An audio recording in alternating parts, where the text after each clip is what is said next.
So, who remembers this Frontier game? This is something I used to play a fair bit back in the day, and I must admit I've not played it in a long time. And that is Zoo Tycoon.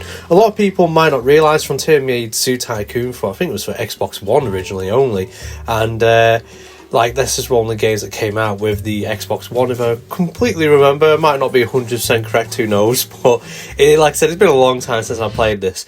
And the thing I like about this game was, it's very nice looking, there's also great sound in the music. And it was just really cool, there's different interactions in this. This is the entrance, and right here we've got a keeper holding a lemur. And you just went up to him, clicked A, and then you'd have this really cool little cinematic moment where the lemur's just tickling your nose with its tail, and it's climbing all over you, and then jumps back to the keeper. As well, it's pretty cool, there was these drivable buggies that you could knock around in. You can even have races around your zoo, and it was just a really fun game to play.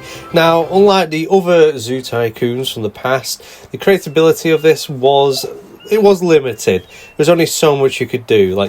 You place down a big exhibit or you place down a mini exhibit, and that was pretty much it. So you place down your exhibit, whichever one you wanted. For example, this one right here, I'm going to place it over here, and then you'd go and click on it, interlink it to the rest of your zoo with a path, and you can customize around it. So you could change the walls, the trees, the benches, the bins, give it a slight different theme, and then you just plonk your animal inside of it, especially on the mini ones. There wasn't really anything you could do inside the enclosure of the mini ones, but as you can see right here in the background, I'm sort of changing the trees and whatnot. I'm going to go and change the bins now to what I feel was what I liked, and there's a few different selections you could pick from, which was kind of cool.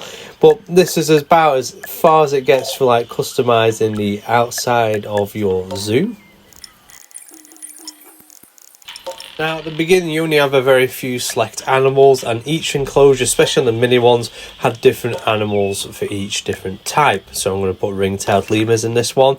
And as you leveled up, and the way you leveled up was just placing down items, building more things, you'd level up and then you'd gain more access to different creatures. Now, I always found these exhibits a little bit funky, because when you actually go to look at the lemurs, they could really just sort of hop out of this enclosure. There's nothing really stopping them from staying in here.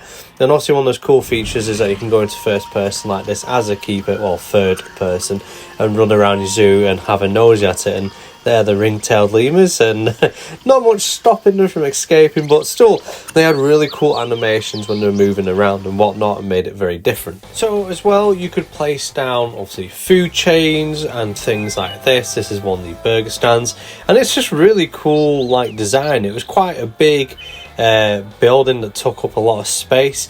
If I remember rightly, originally you could only place so many items. I think that all changed towards the end, because whilst I've been playing this, I haven't noticed any little bar getting fuller and fuller to say that I'm running out of space, and you just end up using the open ground. And as you can see in the background there, within this enclosure, you can, the bigger ones, for the bigger animals, you can add what food you want to give them. You can also add a shower wash area, different items of enrichment. And this is it's just nice, very simple, easy to play, but it looks good. And as well, the guests all interact with it. They sort of lean in, you can listen into their different conversations. And in the background here, you can see that they have flying birds, and again, they could just fly off if they wanted to. These hawks are just chilling, and then parrots, all things that I've heard people are very much missing from Planet Zoo. Also, you have a few other birds, but nothing like this, where the parrots, hawks, you can even get owls on here, as well as quails. And it's just a gorgeous, cute, easy to play game. You don't necessarily need to have the skill to make an enclosure look good, because you literally just slap it down, you put your animals in, and you can just go around enjoying watching the animals do animal things. And even to this day, the graphics, they still hold up. And as you see in the background here, there's different interaction things you can put in. You can either hand feed them, do this face connection thing, or even wash them. And going back to the people in the game, they'll see this cleaner's he's all having the time of his life, really. And you can see the people, you can hear them talking, like actual conversations, just about random stuff that doesn't even have to do with the zoo. Like the people just there having a chat amongst themselves, and that cleaner's just having the time of his life. And yeah, I just find this a really enjoyable game. Let me know in the comments below if you've ever played this or you've got plans to play it. If you have an Xbox, it is on the Games Pass, so if you have that, it's free to play that way. You can enjoy it. And yeah, it's just a fun game, and I'll see you in the next video.